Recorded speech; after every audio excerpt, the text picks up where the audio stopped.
ഇല്ലെങ്കിൽ ഓരോ വർഷം ലീവിന് വരുമ്പോ ഇങ്ങനെ കുഞ്ഞുങ്ങളായിക്കൊണ്ടിരിക്കും. അവസാനം ഞാൻ നോക്കണ്ടേ, ഒന്നുകൂടെ വേണം ഇപ്പൊ ഒരു ആഗ്രഹം. ഒരു മോളും കൂടെ വേണം. പക്ഷെ ഇവൻ സമ്മതിക്കത്തില്ല. എന്താ ഒരു അനിയനോ അനിയത്തി വേണ്ടേ? അത് കാരണം എന്താ പോലെ പുതിയൊരാള് വന്ന അതായിരിക്കുമല്ലോ. ഞാൻ അമ്മച്ചി എഴുതി വെച്ചിരിക്കുന്നതെന്ന് വെച്ചാല്, ഞാൻ പറഞ്ഞു കല്യാണം കഴിഞ്ഞ് പിറ്റേ മാസം ഞാൻ പ്രഗ്നന്റ് ആയെന്ന് ഞാൻ പറഞ്ഞു. സാലിഹ ഷാജഹാൻ വ്ളോഗ്സ് ഇപ്പം അതാണ് ഇപ്പം സോഷ്യൽ മീഡിയയിൽ അടുത്ത ചർച്ചാ വിഷയമായിക്കൊണ്ടിരിക്കുന്നത്. അത് വേറൊന്നുമല്ല കേട്ടോ, അവർ നല്ല വ്ളോഗും കാര്യങ്ങളൊക്കെ ചെയ്യുന്ന ആൾക്കാരൊക്കെ തന്നെയാണ്.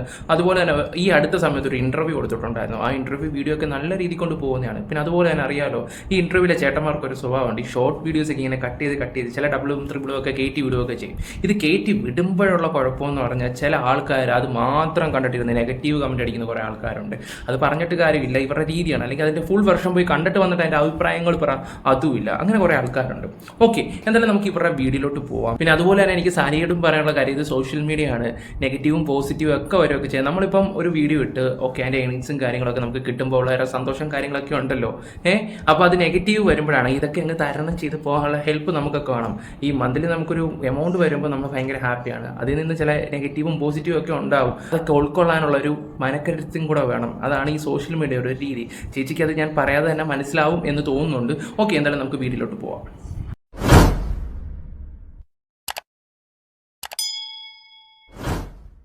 എനിക്കതൊക്കെ വായിച്ചപ്പോൾ സത്യം പറഞ്ഞാൽ ഇന്നലെ ഉറക്കം വന്നില്ല. ഭയങ്കര ടെൻഷനും വിഷമവും ഒക്കെ ആയിപ്പോയി.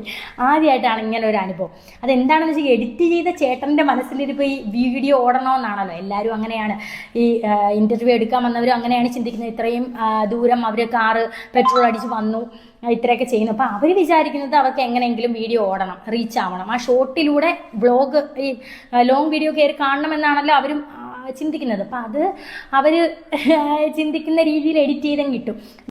ചേച്ചി, ഇപ്പം നിങ്ങളിപ്പോൾ ഇൻ്റർവ്യൂവിന് വിളിക്കുമ്പോൾ നിങ്ങളുടെ എക്സ്പെൻസ്, നിങ്ങൾ ട്രാവൽ ചെയ്യുന്നതിൻ്റെയും ഒക്കെ ഒരു എമൗണ്ട് എന്തായാലും നിങ്ങൾ മേടിക്കും. അവർക്കത് മുതലാക്കണ്ടേ? നിങ്ങൾ അങ്ങനെ ഒന്ന് ചിന്തിച്ച് നോക്കിയേ. ഇപ്പോൾ യൂട്യൂബിൽ ഓക്കെ നിങ്ങളെപ്പോൾ ഒരാളെ വിളിച്ചിട്ട് ഈ കാര്യങ്ങളൊക്കെ ഇൻ്റർവ്യൂവും കാര്യങ്ങളൊക്കെ എടുക്കുമ്പോൾ ആയിരിക്കുന്ന ആങ്കറിന് പൈസ കൊടുക്കണം, ക്യാമറമാനോ ഇവരിനൊക്കെ ഒരു എമൗണ്ട് ഉള്ളതാണ് സത്യത്തിൽ. അത് ഇല്ല ഈ യൂട്യൂബിൽ കൂടെയാണ് കിട്ടുന്നത്. അവർ ചിലപ്പോൾ ഈ ഷോർട്സോ കാര്യങ്ങളോ അതുപോലെ തന്നെ ഈ ലോങ് വീഡിയോ ഇതെല്ലാം കൂടെ ചേർത്ത് ഇടുമ്പോൾ എങ്ങനെ പോയാലും അവർക്ക് നിങ്ങൾക്ക് കൊടുത്തതിൻ്റെ ഒരു 3-4-5 ഇരട്ടിയെങ്കിലും പൈസ വേണം. അതിനുവേണ്ടി അവർ ഇതുപോലുള്ള ഷോർട്സും കാര്യങ്ങളൊക്കെ കയറ്റി വിടുകയൊക്കെ ചെയ്യും. പക്ഷേ എനിക്ക് നിങ്ങളുടെ ഭാഗത്തു നിന്ന് ചിന്തിച്ച് നോക്കുമ്പോൾ ശരിയാണ്, ചില നെഗറ്റീവ് കാര്യങ്ങളൊക്കെ ഉണ്ടാവാനും ചാൻസ് ഉണ്ട്. കാരണം ചിലർ പെട്രോൾ പാട്ട് മാത്രമായിട്ട് എടുത്ത് വെക്കുമ്പം ഒന്ന് ആലോചിച്ച് നോക്ക്, ഭയങ്കര നെഗറ്റീവ് ആയിരിക്കും. നിങ്ങളുടെ ഭാഗത്തും ന്യായമുണ്ട്, പിന്നെ അവരുടെ ഇതും കൂടെ ചിന്തിച്ച് നോക്കുമ്പം അവരുടെ ഭാഗത്തും ന്യായം എന്ന് പറഞ്ഞൊരു സംഭവം ഉണ്ട്. നമുക്ക് ഈ ഒരു ചെകുത്താനെ കടലിൽ നടുക്കുക ആണ് സത്യത്തിൽ ഈ ഒരു കേസ് കിട്ടില്ല. 10, 15, 20 മിനിറ്റുള്ള വ്ളോഗുകളൊക്കെ കുത്തിയിരുന്ന് കാണുന്നത് നമ്മളുള്ള ഒരു ഇഷ്ടം കൊണ്ടാണ്. അല്ലാത്തവരൊക്കെ ഷോർട്സ് കണ്ട് സ്കിപ്പ് അടിച്ച് പോത്തതേ ഉള്ളൂ. അപ്പോൾ അങ്ങനെ വ്ളോഗ് കാണുന്നവർക്ക് നമ്മുടെ A to Z കാര്യങ്ങൾ മിക്കതും അറിയാവുന്നതാണ്. നമ്മളൊരു ബർത്ത്ഡേ വന്നാലോ വെഡിങ് ആനിവേഴ്സറി വന്നാലൊക്കെ നമ്മൾ വീഡിയോ പോസ്റ്റ് ചെയ്യുകയും ഒക്കെ ചെയ്യുന്നതുകൊണ്ട് അവർക്കറിയാം. അപ്പോൾ അങ്ങനെയുള്ളവർ ഒരു നെഗറ്റീവ് ഇതുവരെ പറഞ്ഞിട്ടില്ല.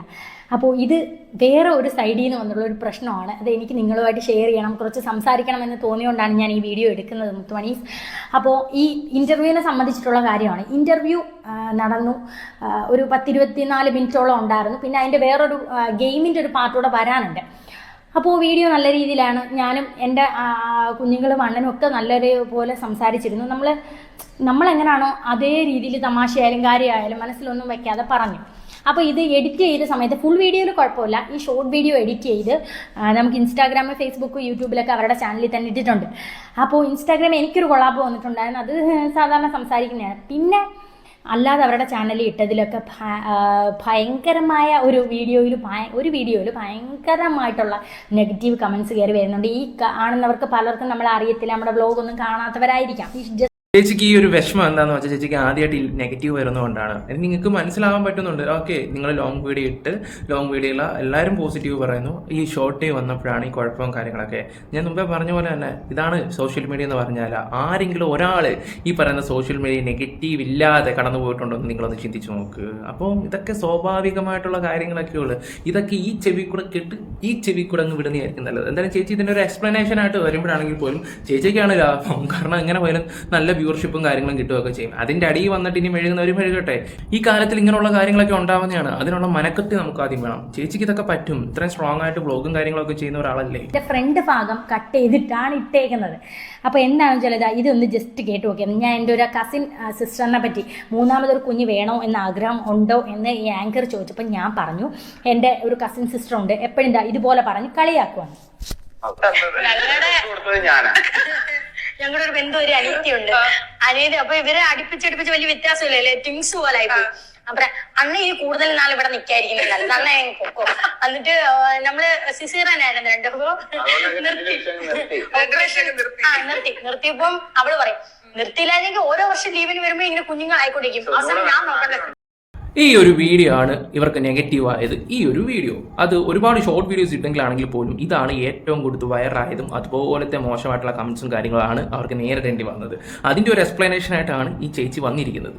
കുഞ്ഞിന്റെ ഒരു കേസായിട്ട് വരുമ്പം സ്വാഭാവികം ഇത് ചിന്തിച്ചു നോക്കാം. അതിന് ആദ്യമായിട്ടാണ് ഇവർക്ക് ഇത്ര നെഗറ്റീവും കാര്യങ്ങളും ഒക്കെ വരികയൊക്കെ ചെയ്യുന്നത്. അപ്പൊ അതിൻ്റെതായിട്ടുള്ള ബുദ്ധിമുട്ട് എന്തായാലും കാണും. എന്തായാലും നമുക്ക് ബാക്കിയും കൂടെ കേൾക്കാം. ഞാൻ നോക്കേണ്ട വരുമെന്ന് ഞാൻ പറഞ്ഞതിൻ്റെ അർത്ഥം എന്താണെന്ന് വെച്ചാൽ, നമ്മളൊരു മിഡിൽ ക്ലാസ് ഫാമിലിയാണ്. അപ്പം നമുക്ക് ഫാമിലിയിലുള്ള അങ്ങോട്ടും ഇങ്ങോട്ടും ഒക്കെ എപ്പോഴും ഒരു കണക്ഷൻ കാണുമല്ലോ. നമുക്കിപ്പോൾ എന്തെങ്കിലും ഒരു വയ്യായ്മ വന്നാലോ അല്ലെങ്കിൽ ഒരു കല്യാണമൊക്കെ വന്നാലോ അങ്ങോട്ടും ഇങ്ങോട്ടൊക്കെ നമ്മൾ ഒരു ദിവസം മുമ്പേയൊക്കെ പോകുന്ന പോലെ എൻ്റെ കല്യാണം കഴിഞ്ഞിട്ട് ഒരു 15 ദിവസമായപ്പോൾ, നിങ്ങൾക്കറിയാലോ കല്യാണം കഴിഞ്ഞ് കടവും ഇതൊക്കെ ആയി. അപ്പോൾ അത്ത ഒരുപാട് നാളെ നിന്നില്ല. 15 ദിവസമായപ്പോഴത്തേക്ക് എൻ്റെ അത്ത സൗദിയിൽ തിരിച്ച് പ്രവാസിയായി പോയി. അത് കഴിഞ്ഞ് ഞാൻ പ്രഗ്നൻ്റ് ആയി ഒരു 4 മാസമായപ്പോൾ അണ്ണനും തിരിച്ചു പോയി. അപ്പോൾ ഡെലിവറി സമയത്ത് ഞാനും എൻ്റെ അമ്മായും മാത്രമേ വീട്ടിലുള്ളൂ. അപ്പോൾ അമ്മ എന്തിനെല്ലാം ഓടണം, പിന്നെ ബില്ലടയ്ക്കാൻ ഓടണം, മരുന്ന് വാങ്ങാൻ ഓടണം, അങ്ങനെ അത്യാവശ്യം എല്ലാ കാര്യത്തിനും ഒരു അമ്മ ഓടണം. നമ്മളെ വേദ് കുളിപ്പിക്കണം, കുഞ്ഞിനെ നോക്കണം. ആദ്യം ഡെലിവറി ആയിട്ട് വലിയ കാര്യങ്ങളൊന്നും അറിയത്തില്ല. അപ്പോൾ ആ സമയത്ത് എൻ്റെ അമ്മയുടെ ചേട്ടൻ്റെ മോളാണ് ഈ സാച്ചിയായിട്ട് ഭയങ്കര കമ്പനിയാണ്. തീരെ കൊച്ചല്ല, ഇപ്പം കല്യാണം കഴിഞ്ഞ് 3 വർഷം കഴിഞ്ഞ്. അപ്പോൾ പുള്ളിക്കാരത്തി വന്ന് നിന്ന് നോക്കി. മോനുക്കുട്ടൻ്റെ ഡെലിവറിയിൽ പൊന്നൂസ് കുഞ്ഞാണല്ലോ, 1 വയസ്സ് 1.5 വയസ്സൊക്കെ ആയ സമയം. അപ്പം ആ സമയം പൊന്നൂസിനെ നോക്കിയതും സാച്ചിയാണ്. അപ്പം ഞാൻ അണ്ണൻ വീഡിയോ കോളൊക്കെ വിളിക്കുന്ന സമയത്ത് സാച്ചിയെ കാണിക്കുമ്പോൾ സാച്ചി പറയും, നിങ്ങൾക്ക് അങ്ങനെ അവിടെ ഇരുന്ന് അങ്ങ് സൂചിച്ചാൽ മതിയില്ല, ഞാനല്ലേ ഇവിടെ ഒന്ന് കഷ്ടപ്പെടുന്നത് എന്നൊക്കെ നമ്മൾ കസിൻസിൻ്റെ ഇടയിൽ അങ്ങോട്ടും ഇങ്ങോട്ടൊക്കെ കളിയാക്കലില്ലേ. അപ്പോൾ ആ ഒരു ടോക്കാണ് ഞാൻ ഇതിനകത്ത് പറഞ്ഞു പോയത്. പൊന്നു ചേച്ചി, ഇപ്പൊ നമ്മൾ കസിൻസിന്റെ അടുത്ത് സംസാരിക്കുന്ന പോലല്ല ഈ പറയുന്ന ഇന്റർവ്യൂവിലാണെങ്കിലും വ്ളോഗിലാണെങ്കിലും സംസാരിക്കുകയൊക്കെ ചെയ്യുന്നത്. അത് ഒരുപാട് ഡിഫറൻസ് ഉണ്ട്. നിങ്ങൾക്ക് അറിയാത്തതുണ്ടോ? ഓക്കെ, ഡാനി എന്ന് പറയുന്നത് ഞാൻ എൻ്റെ നാട്ടിലും എൻ്റെ കൂട്ടുകാരുടെ അടുത്തൊക്കെ സംസാരിക്കുന്നതൊക്കെ ഇതുപോലെ വന്നിട്ട് ഇവിടെ ഇരുന്ന് സംസാരിച്ച ഉറപ്പാണ് നിങ്ങളൊക്കെ എന്നെ പൊങ്കാലി ഇട്ട് മലത്തി അടിച്ച് മട്ടൻ ചാംസാക്കി വിടും. പബ്ലിക് പ്ലാറ്റ്ഫോമിൽ വന്ന് സംസാരിക്കുന്നത് ഒരുപാട് ഡിഫറൻസ് ഉണ്ട് ചേച്ചി. ഞാനിപ്പോൾ എപ്പോഴും പറയുന്ന ഒരു കാര്യം എന്താണെന്ന് വെച്ചാൽ, ഈ ഫാമിലി വ്ളോഗ് ചെയ്യുന്നത് അതൊന്നും അല്ല റിയലും റീലും ഒക്കെ ഒരുപാട് ഡിഫറൻസ് ഉണ്ട്. ഈ അടുത്ത് തന്നെ പല ഫാമിലി വ്ളോഗേഴ്സ് എടുത്ത് നോക്കുമ്പോൾ തന്നെ നിങ്ങൾക്ക് അറിയാൻ പറ്റും. വീഡിയോ കാണുന്നതൊന്നും അല്ല, വീടിനകത്ത് കാണിച്ചു കൂട്ടുന്നതൊക്കെ. അതൊക്കെ ഒന്ന് ചിന്തിച്ചാൽ കുറച്ചും കൂടെ നല്ലതായിരിക്കും. സിസ്റ്റർ പറഞ്ഞ കാര്യം കട്ട് ചെയ്തിട്ട് ഓരോ വരവിന് വരുമ്പോഴും ഇങ്ങനെ ഗർഭിണി ആയിക്കൊണ്ടിരിക്കും, ഞാൻ നോക്കണം എന്നുള്ള അവിടം തൊട്ടാണ് വന്നത്. എൻ്റെ പൊന്നേ, എന്നെയൊക്കെ ഒന്നില്ലെന്നേ ഉള്ളൂ ഈ വീഡിയോയ്ക്കകത്ത്. കമൻസുകൾ വായിക്കുന്നില്ല, കാരണം അത് വായിക്കാനുള്ള ത്രാണി എനിക്കില്ലാത്തതുകൊണ്ട് ഞാനത് വായിക്കുന്നില്ല. അവർക്ക് കമന്റ് വായിക്കാൻ ബുദ്ധിമുട്ടുണ്ടെങ്കിൽ കുഴപ്പമില്ല, ഒരു കമന്റ് ഞാൻ വായിച്ചു തരാം. കുട്ടികളോട് ചോദിച്ചിട്ടാണോ നിങ്ങൾ കുഞ്ഞുങ്ങളെ ഉണ്ടാക്കുന്നത്? മൂത്ത കുട്ടിയോട് ചോദിച്ചിട്ടാണോ മറ്റേ മോനെ ജനിപ്പിച്ചത്? കഷ്ടം. പബ്ലിക്കായിട്ടാണോ ഇതൊക്കെ വന്ന് സംസാരിക്കുന്നത്? ഇന്റർവ്യൂവിൽ പലതും ചോദിക്കും, അതിനൊക്കെ ഈ പബ്ലിക്കായി മറുപടി പറയുന്നത് മോശമല്ലേ എന്നുള്ള രീതിയിൽ ആ ഒരു റീല് കാണുമ്പോൾ എന്തായാലും ഇതുപോലുള്ള കമന്റ്സും കാര്യങ്ങളൊക്കെ. കാരണം ഇതുപോലുള്ള കുറേ എണ്ണമുണ്ട്, കുറേ എന്താ പറയണ്ടേ, ഞാനും കുറേ ആൾക്കാരുണ്ട്. കാരണം എന്താ പറയണ്ടേ, മറ്റുള്ളവരെ വിമർശിക്കാൻ ചെയ്യാം, നമുക്ക് വിളിച്ച് പാലും കുടിക്കാം എന്നൊക്കെ പറയുന്ന കുറേ ടീംസുകളുണ്ട്. അങ്ങനെയുള്ളവരായിരിക്കും വന്ന് ഇതുപോലെ കമൻസും കാര്യങ്ങളൊക്കെ ഇടുന്നത്. നേരം വെളുത്തില്ലേ, ബുദ്ധിയുള്ളവർക്ക് മനസ്സിലാക്കും എന്നുള്ള രീതിയിലാണ് ഒക്കെ കുറച്ച് കമൻസും കാര്യങ്ങളുണ്ട്. കൂടുതൽ കമൻസ് ഞാനിവിടെ വായിക്കുന്നില്ല. നമുക്ക് എന്തായാലും ബാക്കി എന്ന് പറഞ്ഞാൽ നമുക്ക് ആ വിഷയം ഉണ്ടാക്കിയ വീഡിയോ അതൊന്നും ആദ്യം കാണാം. ഓരോ വർഷം ലീവിന് വരുമ്പോ ഇങ്ങനെ കുഞ്ഞുങ്ങൾ ആയിക്കൊണ്ടിരിക്കും. അവസാനം ഞാൻ നോക്കണ്ടേ, ഒന്നുകൂടെ വേണം ഇപ്പൊ ഒരു ആഗ്രഹം, ഒരു മോളും കൂടെ വേണം. പക്ഷെ ഇവൻ സമ്മതിക്കത്തില്ല. എന്താ ഒരു അനിയനോ അനിയത്തി വേണ്ടേ? അതെ, കാര്യം കാരണം എന്താ പോലെ പുതിയൊരാള് വന്ന അതായിരിക്കുമല്ലോ.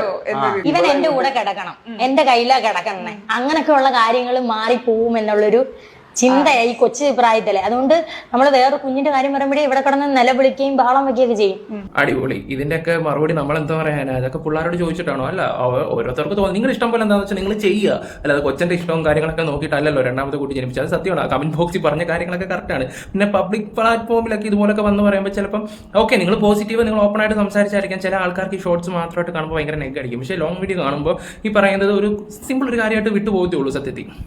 ാനുള്ള പ്രധാന കാരണം. അപ്പം നിങ്ങൾക്ക് മനസ്സിലായല്ലോ ഞാൻ ഉദ്ദേശിച്ചത് ഇതാണ്. പിന്നെ അതിൽ എനിക്ക് പറയാൻ മോളെ പിറ്റേ മാസം പ്രഗ്നൻ്റ് ആയി എന്ന് പറയാൻ എനിക്ക് നാണക്കേടൊന്നുമില്ല. കാരണം ഞാനൊരു നഴ്സായിരുന്നു, ഇപ്പം അല്ല, ആയിരുന്നു, വർക്ക് ചെയ്ത് ആയിരുന്നു. അപ്പോൾ നമ്മൾ എത്രയോ സിസേറിയനും എത്രയോ ഡെലിവറിയും എത്രയോ അബോർഷൻസും കണ്ട് ഏതെങ്കിലും നേഴ്സുമാർ വന്ന് കമൻറ്റ് ഇടുമോ, നിങ്ങൾ ഇതൊക്കെ കണ്ടിട്ട് നിങ്ങൾ അയ്യേ എന്ന് എപ്പോഴെങ്കിലും പറഞ്ഞിട്ടുണ്ടെന്ന്? കാരണം കണ്ട് നമ്മളിപ്പം വക്കീലിനോട് പറയും, ചെറിയൊരു നിസ്സാര കേസിന് പോകുമ്പോഴോ അല്ലെങ്കിൽ ഡോക്ടറിനോട് ഒരു പനിയാകുമ്പോഴോ പോകുമ്പോൾ നമ്മുടെ അമ്മമാർ അവരൊക്കെ കണ്ട് തഴമ്പിച്ച് കിടക്കുവാണ്, പോലീസിനെ ആയാലൊക്കെ പറയും. അപ്പം അതുപോലെ നമ്മൾ കണ്ട് തഴമ്പിച്ചുകൊണ്ടും എനിക്കത് പറയാനൊരു മടിയോ ഒരു നാണക്കേടോ ഇല്ലാത്തതുകൊണ്ടാണ് ഞാൻ ഓപ്പണായിട്ട് പറഞ്ഞത് പിറ്റേ മാസം പ്രഗ്നൻ്റ് ആയി എന്നത്. അപ്പം അതിലൊരു ചെറിയ പ്രശ്നമുണ്ട്. അതാണ് ഞാൻ ഈ വീഡിയോ ചെയ്യാനുള്ള പ്രധാന പ്രശ്നം. ഒരു ആൻറ്റി എന്ന് പറയുമ്പോൾ ഈ നമ്മൾ ഈ പണ്ടുള്ള ആൾക്കാർ പറയുമല്ലോ, 2 മലകൾ തമ്മിൽ ചേർന്നാലും ചേരില്ല എന്ന്. അപ്പോൾ പെണ്ണ് തന്നെയാണ് എപ്പോഴും ശത്രു. അപ്പോൾ എന്നെ ജസ്റ്റ് വീഡിയോയിൽ കാണുമ്പോൾ ഞാനുമായിട്ടൊരു ഒരിക്കൽ പോലും കണ്ടിട്ടില്ല, സംസാരിച്ചില്ല, പക്ഷെ എന്നെ ഇഷ്ടമല്ലായിരിക്കാം. അപ്പം ജസ്റ്റ് നമുക്ക് വീഡിയോയിലൊക്കെ വന്ന് ബാഡ് കമൻറ്റ് ഇടുമ്പോൾ ഞാനൊരു ചെറു പുഞ്ചിരിയോടെ കളയുന്നത്. ഞാൻ ഒരിക്കലും ബ്ലോക്ക് ചെയ്തിടാറില്ല. അപ്പോൾ ഇപ്പോൾ എൻ്റെ ചാനലിൽ വന്ന് എന്തെങ്കിലും എഴുതി വെക്കുമ്പോൾ ഞാൻ ഡിലീറ്റ് ആയി കളഞ്ഞാലോ എന്ന് കരുതിയാലും ഈ ഇൻ്റർവ്യൂവിനകത്ത് പോയി എഴുതി വെച്ചിരിക്കുകയാണ്. അപ്പോൾ അതിനകത്ത് നമ്മുടെ കുറേ സബ്സ്ക്രൈബേഴ്സ് തിരിച്ച് മറുപടി കൊടുക്കുന്നുണ്ട്. അങ്ങോട്ടും ഇങ്ങോട്ടും ഭയങ്കര വഴക്കും പ്രശ്നമൊക്കെ കണ്ടപ്പോൾ ഇനി സത്യം പറഞ്ഞാൽ സങ്കടമായി. സാധാരണ എന്തെങ്കിലും എഴുതി വെച്ചാൽ പോട്ടെ, ഇത് ഭയങ്കര തന്തയില്ലായ്മ എന്ന് തന്നെ പറയണം. ഇവർ പ്രേമിച്ച കല്യാണം കഴിച്ച അയൽക്കാരാണ്. അങ്ങനെ ഒരു പണ്ടോട്ട് ഇഷ്ടത്തിലായി വീട്ടുകാർ സമ്മതിച്ച് അവസാനം ഒരു കല്യാണം കഴിച്ച് അതേ മാസത്തിൽ തന്നെ ഇവർ പ്രഗ്നൻ്റ് ആവാണ്ട് ചെയ്ത്. അതാണ് ഇപ്പോൾ വിഷയങ്ങളും കാര്യങ്ങളും ഒക്കെ. അതും കുറേ ആൾക്കാർ വന്നിട്ട് കല്യാണം കഴിച്ചോ അതേ മാസം തന്നെ പ്രഗ്നൻ്റ് ആയോ, അങ്ങനെ കുറേ ആൾക്കാരൊക്കെ ഉണ്ട്. അതൊക്കെ ഓരോരുത്തരുടെ ഇഷ്ടപാടെ ആവണോ വേണ്ടായോ എന്നൊക്കെയുള്ള കാര്യങ്ങളൊക്കെ. ഇതിപ്പം അവർ ഇപ്പോൾ വന്നിട്ട് പറഞ്ഞു, ഞങ്ങൾ കല്യാണത്തിന് മുമ്പേ ഇങ്ങനെയൊക്കെ കുറേ സംഭവങ്ങൾ ഉണ്ടായിട്ടുണ്ട്, കല്യാണത്തിന് 4 ദിവസം മുമ്പേ ഞാൻ അങ്ങനെയൊന്നും വന്ന് പറഞ്ഞിട്ടൊന്നുമില്ലല്ലോ. പിന്നെ ഇങ്ങനെയുള്ള ചിന്താഗതിയുള്ളവരൊക്കെ ആയിരിക്കും വന്ന് ഈ കമൻറ്റും കാര്യങ്ങളൊക്കെ ഇടുന്നത്. ഇത്ര ആലോചിച്ച് കൂട്ടിച്ച് ചിന്തിച്ച് എഴുതണമെങ്കിൽ നിങ്ങളൊന്ന് ആലോചിച്ച് നോക്കണം ഇതിൻ്റെയൊക്കെ മനസ്സും കാര്യങ്ങളും മൈൻഡും എന്താണെന്ന്. ഈ റോഡിൽ കിടന്ന് പട്ടി വരയ്ക്കുന്നതിന് ആനയ്ക്ക് എന്താ കാര്യം? ആ ഒരു മൈൻഡായിട്ട് അങ്ങ് പോയാൽ മതി. എന്തായാലും ബാക്കിയും കൂടെ പറയാം. വെച്ചിരിക്കുന്നതെന്ന് വെച്ചാൽ, ഞാൻ പറഞ്ഞു കല്യാണം കഴിഞ്ഞ് പിറ്റേ മാസം ഞാൻ പ്രഗ്നൻ്റ് ആയെന്ന് ഞാൻ പറഞ്ഞു. അപ്പോൾ ഞാൻ വേലി ചാടി അഴിഞ്ഞാടി നടന്നതിന് ശേഷം ഗർഭം ഉണ്ടായപ്പം വീട്ടുകാർ എല്ലാവരും കൂടെ പിടിച്ച് കെട്ടിച്ചു എന്നാണ് ഈ പറയുന്നത്. അപ്പോൾ എൻ്റെ പൊന്നു ചാച്ചി, ഞങ്ങളുടെ ബർത്ത്ഡേ വന്നാലും ഞങ്ങളുടെ വെഡിങ് ആനിവേഴ്സറി വന്നാലും ഞങ്ങളുടെ മക്കളുടെ ബർത്ത്ഡേ വന്നാലും ഒക്കെ ഞാൻ ഇൻസ്റ്റാഗ്രാമിലും ഇതിനകത്തൊക്കെ പോസ്റ്റ് ഇടുന്നതാണ്. അപ്പോൾ വേണമെങ്കിൽ നിങ്ങൾക്ക് വിചാരിക്കാം, വെറുതെ ഒരു ഡേറ്റ് വന്ന് പറഞ്ഞങ്ങ് ഇടുന്നതാണല്ലോ എന്ന്. അപ്പം ഞങ്ങൾ നാട്ടുകാരും വീട്ടുകാരും എല്ലാം അറിഞ്ഞ് നല്ല സന്തോഷമായി കല്യാണം കഴിച്ച ആൾക്കാരാണെന്ന് അതിൽ വന്ന ആൾക്കാർ കമൻറ്റ് ഇടുന്നുണ്ട്. അപ്പോൾ സാച്ചിക്കത് പറ്റത്തില്ലായിരിക്കും, എന്നാലും ഞാൻ കാണിച്ചു തരാം.